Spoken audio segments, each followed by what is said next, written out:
अस्सलाम वालेकुम, मैं डॉक्टर खुर्रम उम्मीद करता हूँ आप सब खैरियत से होंगे। मैं खुशामदीद कहता हूँ उन लोगों को जो मेरी इस वीडियो पे न्यू है।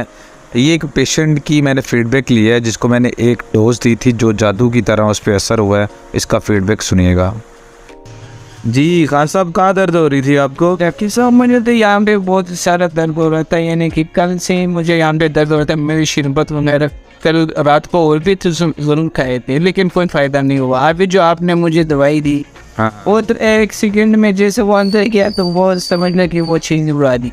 जो पत्थर था पता नहीं जिस जो भी था, यहाँ पे जो मेरा दर्द हो रहा था वो यानी अभी नहीं है। अभी मैं 2 मिनट हो गए मैंने जो दवाई खाई है उसको अभी दर्द मुझे कोई महसूस नहीं होना। चल बहुत शुक्रिया। अस्सलाम वालेकुम, ये मेरी एक दूसरी वीडियो है, इसको भी सुनिएगा। इस पेशेंट को भी मैंने एक डोज़ दी, फिर उसके बाद मैंने उसको दूसरी डोज़ दी, तो अल्हम्दुलिल्लाह काफ़ी उसकी रिकवरी हुई है। इसका भी आप जो है फीडबैक सुनिएगा। जो सा का मसला थे खांसी बहुत आई। अच्छा, तो अभी दवाई खाई तो क्या हुआ इससे? हल्का हो गया जिस्म? जी सही। खांसी तो नहीं आनी? खांसी वो नहीं आई। साल पहले आ रही थी ना? साल में मसला तो नहीं हो रहा?